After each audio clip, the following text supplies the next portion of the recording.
नमस्कार दोस्तों, आप सभी का स्वागत है बीपीएससी एनालिसिस के एक नई वीडियो में।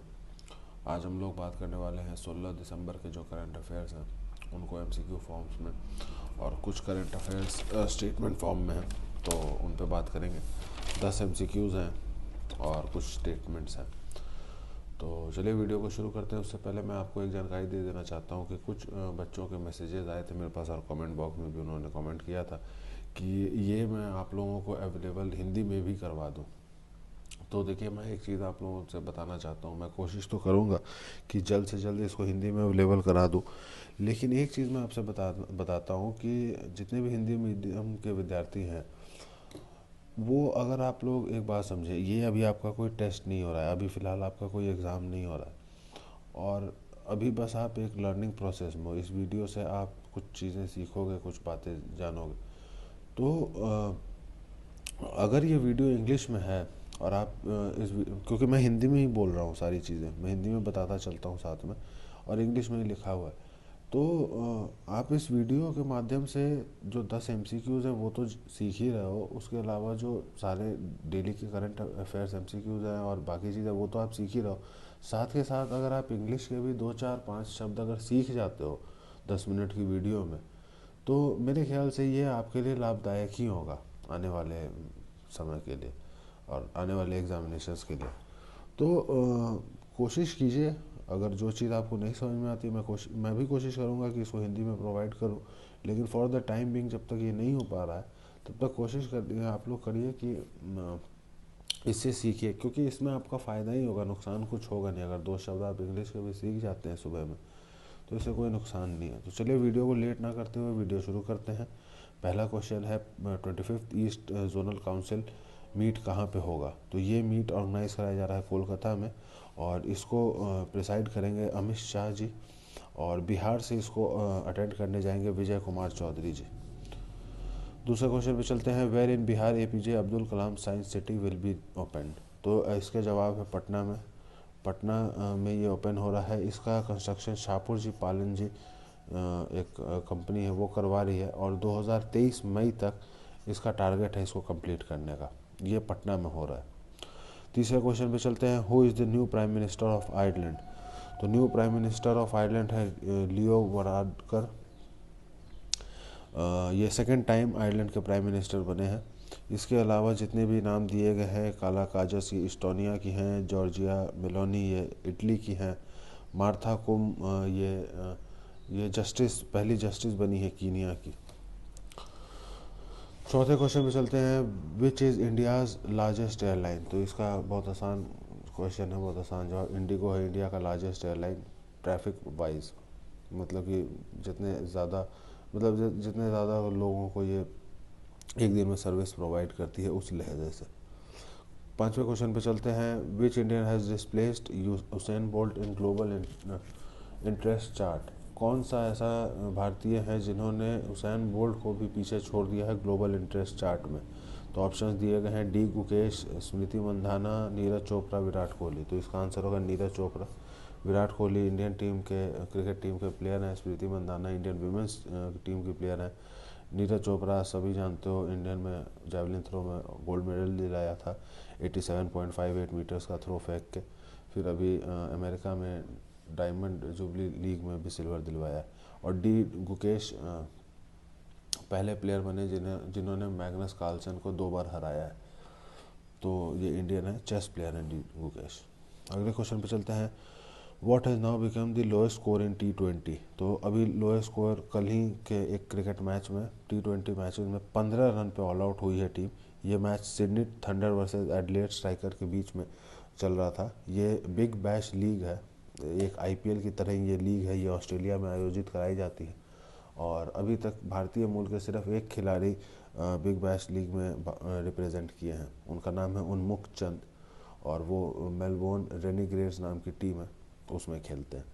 तो ये जो 15 रन पे ऑल आउट होने की जो बेकार रिकॉर्ड जिसको कहेंगे जिसने बनाया है, उस टीम का नाम है सिडनी थंडर। ये एडिलेड स्ट्राइकर के खिलाफ खेल रहे थे, और पहले बल्लेबाजी करते हुए एडिलेड ने 139 रन बनाए थे। उसका पीछा करते हुए सिडनी थंडर मात्र 15 रनों के स्कोर पे ऑल आउट हो गई। अगले क्वेश्चन पे चलते हैं। Who is the president of FIFA. तो फीफा यहाँ पे ऑप्शंस हैं डेविड मलापास, एंटिनो गुटरेस, लोरेन हबार्ड, गियानी इन्फेंटिनो। तो इसका आंसर होगा गियानी इन्फेंटिनो। इसका आंसर गियानी इन्फेंटिनो होगा। और इंडिया का क्या रैंक है फीफा में, तो वो है 106। 104 था, अभी फिर हम लोग स्लिप करके 106 पे आ गए। फर्स्ट रैंक पे कौन है, ये डेटा भी हम लोग याद करेंगे। ये गियानी इन्फेंटिनो है। लॉरेन हबार्ड वो ट्रांसजेंडर है जो ओलंपिक्स में पार्टिसिपेट की थी। डेविड मलापास ह्यूमन राइट्स के हैं। और एंटिनो गुटेरेस है आपको यूनाइटेड नेशंस के। क्वेश्चन नंबर 8 पे चलते हैं। Where will the next FIFA World Cup organise. तो ये इसको मोरक्को में ऑर्गेनाइज कराया जा रहा है। इस बार का फीफा वर्ल्ड कप कराया जा रहा था कतर में, और इसका स्पॉन्सरशिप जो किया है वो एक भारतीय मूल की कंपनी बायजूस ने ही किया था। इस बार के फीफा का वर्ल्ड कप का स्पॉन्सरशिप। फाइनल जो है वो फ्रांस और अर्जेंटीना के बीच में खेला जा रहा है। ये कल खेला जाएगा। फ्रांस और अर्जेंटीना के बीच में फाइनल खेला जाएगा। अर्जेंटीना को रिप्रेजेंट कर रहे हैं मेसी, और ये उनका आखिरी वर्ल्ड कप होने वाला है। क्वेश्चन नंबर 9 पे चलते हैं। Who has become the first black women to lead Harvard. ये हार्वर्ड यूनिवर्सिटी की जिक्र हो रही है यहाँ पे, हार्वर्ड यूनिवर्सिटी की बात हो रही है। तो इसका आंसर है क्लॉडलिन गे। ये पहली ब्लैक वुमेन है जो हार्वर्ड यूनिवर्सिटी में अभी वाइस चांसलर का पोस्ट संभालेंगी और उसको लीड करेंगी। क्वेश्चन नंबर 10 पे चलते हैं। Where did recently a huge aquarium burst spilling 1 million litres of water and debris on road. तो अभी हाल फिलहाल में ही एक एक्वेरियम जिसमें मछलियाँ पालन होती है वो बर्स्ट कर गया। ये बर्लिन के शहर में हुआ और उसमें लगभग 10 लाख लीटर पानी था, 1 मिलियन लीटर, और उसका डेब्रिस और 10 लाख मिलियन लीटर सारा वो रोड पे बिखर गया। ये बर्लिन में हुआ। तो चलिए कुछ हेडलाइंस है, इम्पोर्टेंट हेडलाइंस हैं, उस पर बात कर लेते हैं। मैं साथ साथ के बोलते चलता हूँ। अब comptroller and auditor general, comptroller and auditor general जिसका जिक्र संविधान के आर्टिकल 148 में किया गया है, अभी सीएजी हैं गिरीश चंद्र मुर्मू जी।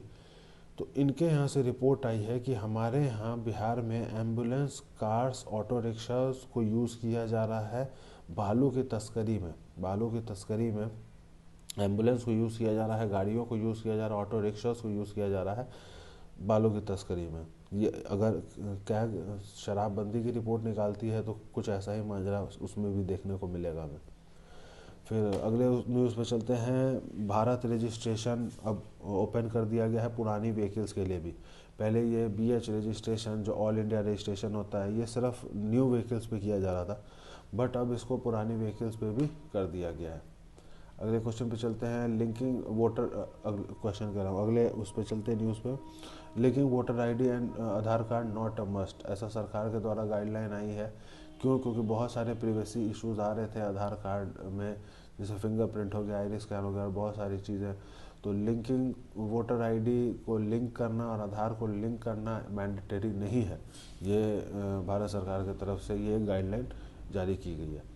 उसके बाद फिर एक बहुत बड़ी खबर है इंटरनेशनल न्यूज़ में कि जापान ने अभी तक की अपनी सबसे बड़ी मिलिट्री बिल्डअप तैयार की है वर्ल्ड वॉर 2 के बाद।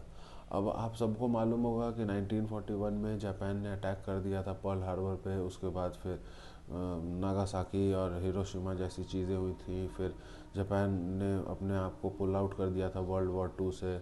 फिर उसी वजह से बोस को भी एक तरह से, वो एक अलग स्टोरी है, उस पर अगर आप लोग चाहोगे तो मैं वीडियो बना दूंगा कि 9 तारीख को पहला एटम बम गिराया गया, फिर 15 को, नहीं सॉरी 6 को पहला एटम बम गिराया गया 6 अगस्त में 1945 में। फिर 9 अगस्त को दूसरा गिराया गया। 15 अगस्त को जो है जापान ने सरेंडर कर दिया वर्ल्ड वॉर 2 में। और 18 अगस्त को तथाकथित सुभाष चंद्र बोस जी की प्लेन क्रैश हो गई। ऐसा हुआ नहीं था, वो एक थ्योरी है। अब उन्होंने ऐसा क्यों किया? क्योंकि जापान ने विड्रॉ कर दिया था वर्ल्ड वॉर 2 से और इंडिया जापान के सपोर्ट से लड़ाई कर रहा था। फिर इंडिया का इंडिपेंडेंस डिलेड हो सकता था। उसके लिए बहुत सारे कॉन्स्पिरेसी थ्योरीज हैं, तो उस पर हम लोग कभी बाद में बात करेंगे। तो अभी तक जापान क्यों, अब जापान को क्या ज़रूरत पड़ी ऐसा करने की? तो मैं आपको बताता हूँ कि अभी जो रशियन इन्वेजन हुआ है यूक्रेन में, उस वजह से बहुत ही एक अनरेस्ट आप कह लो कि क्रिएट हो गया है पूरे वर्ल्ड जियो पॉलिटिक्स में, एक अनरेस्ट क्रिएट हो गया है। उस अनरेस्ट का कारण है रशियन इन्वेजन इनटू यूक्रेन। तो अभी जो कंट्रीज़ जिनमें आप लगा लो कि जो कंट्रीज़ जिनमें डिफरेंसेस पहले से चल रही थी वो सारी कंट्रीज़ हाई अलर्ट पे आ गई हैं। तो जापान का भी ये जो स्टेप है वो इसीलिए है क्योंकि ये 320 बिलियन डॉलर का प्लान है to counter attack China, deter China too, मतलब चाइना से लड़ने के लिए 320 बिलियन यूएस डॉलर्स का इन लोगों ने अपना बजट तैयार किया है। अब ये जो है लड़ाई है बेसिकली ताइवान के लिए। अब ताइवान का क्या इम्पोर्टेंस है?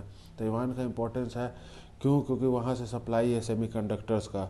दूसरा कि वो सी लिंक है, वो सारा वेस्ट एशियन जो ऑयल ट्रेड है उसको रोक देगा अगर ताइवान पे कैप्चर कर लेता है चाइना। तो जापान वो चाह रहा है। तो अभी बहुत डिफरेंसेस क्रिएट हो रहे हैं। जितने भी वर्ल्ड के जो डोमिनेटिंग कंट्रीज़ हैं, जो ये कह लो सुपर पावर्स हैं, उनमें एक खास अनरेस्ट देखने को मिल रहा है।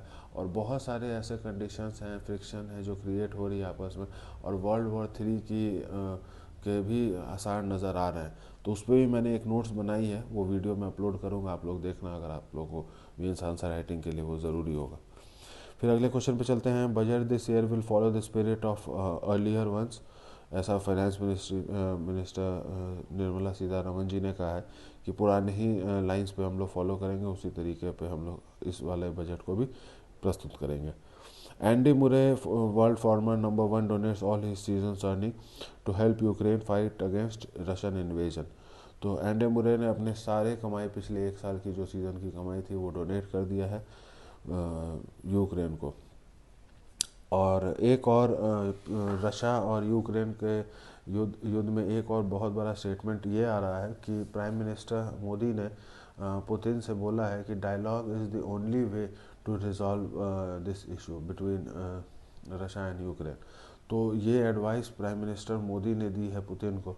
तो ये एक एडवाइस दी है, ये तो एक बहुत अच्छी बात है ही, लेकिन एक दूसरे पर्सपेक्टिव से भी बहुत अच्छी बात होती है कि प्राइम मिनिस्टर, जैसे हमारे प्राइम मिनिस्टर की इतनी इंटरफेरेंस है और इतनी आप ये कह लो कि होल्ड है, जिससे पूरे मतलब वर्ल्ड पॉलिटिक्स में जो उनकी बात को एक सेकंड ग्लांस दिया जाता है, एक दूसरी नज़र फेरी जाती है उनके बात पे। कल ही मैंने आपको नोट्स में भी दिखाया कि मेक्सिको ने भी ये बयान दिया था यूनाइटेड नेशन सिक्योरिटी काउंसिल में कि सिर्फ पीएम मोदी ही हैं जो कि इस युद्ध को रोक सकते हैं। तो ये बहुत ही गर्व वाली बात है भारत के लिए कि अन्य देश भारत को as a peace keeping force देख रहे हैं, एज अ कहीं भी दो जहाँ पे डिफरेंसेस हैं दो देश में। तो यूएन का जो बेसिकली काम है, यूनाइटेड नेशंस का जो बेसिक काम है पीस कीपिंग रखना, वो काम अब लोग यूनाइटेड नेशंस पे कम भरोसा करके भारत को ज़्यादा महत्व दे रहे हैं और भारत पे ज़्यादा भरोसा कर रहे हैं। तो ये हमारे लिए बहुत गर्व की बात है और हमारा एक स्टैंड जो वर्ल्ड पॉलिटिक्स में है वो काफ़ी स्ट्रॉन्ग होता जा रहा है। तो अगले उस पर चलते हैं। ICMR की स्टडी आई है कि 9 में से 1 लोगों को भारत में कैंसर डेवलप होने का रिस्क है। और फिर आखिरी जो न्यूज़ है उस पर चलते हैं। यहाँ पे ऊपर लिखा हुआ है, यहाँ पे स्पेस नहीं था, तो the Patna high court asked cabinet secretary chief secretary to furnish a report on production of mango in state and how exports can be promoted. अब हमारे यहाँ आप लोग सब जानते हो कि आम का बहुत ही अच्छे क्वालिटी के आम होते हैं और हमारे यहाँ आम का प्रोडक्शन भी बहुत अच्छा है। तो उसको कैसे हम लोग एक्सपोर्ट कर सकते हैं, उससे हम लोग कैसे पैसे कमा सकते हैं। तो उसके लिए high court Patna high court के एक स्पेशल पैनल ने चीफ सेक्रेटरी को बुलाते हुए उनसे एक डिटेल रिपोर्ट मांगी है कि हम लोग किस तरह से इसको इम्प्लीमेंट कर सकते हैं और कैसे हम एक्सपोर्ट्स बढ़ा सकते हैं मैंगो के। पहले तो प्रोडक्शन हमारे यहाँ ऑब्वियसली हाई है ही, तो प्रोडक्शन भी कैसे बढ़ा सकते हैं। एंड बेसिक मेन हम लोग को फोकस करना है, रिपोर्ट जो मांगी गई है कि हम लोग एक्सपोर्ट्स को कैसे बढ़ा सकते हैं ताकि इकॉनमी और भी स्ट्रांग हो और ज़्यादा से ज़्यादा पैसा बिहार में। तो आज 17 दिसंबर के लिए ये इतनी ही MCQs हैं आपके लिए और इतनी करंट अफेयर्स के डेटा है। तो मिलते हैं तब तक के लिए अगली वीडियो में। अगर आपने चैनल को सब्सक्राइब नहीं किया है तो चैनल को सब्सक्राइब करें, इस वीडियो को लाइक करें, अपने दोस्तों के साथ शेयर करें। तो मिलते हैं अगली वीडियो में, तब तक के लिए बाय बाय।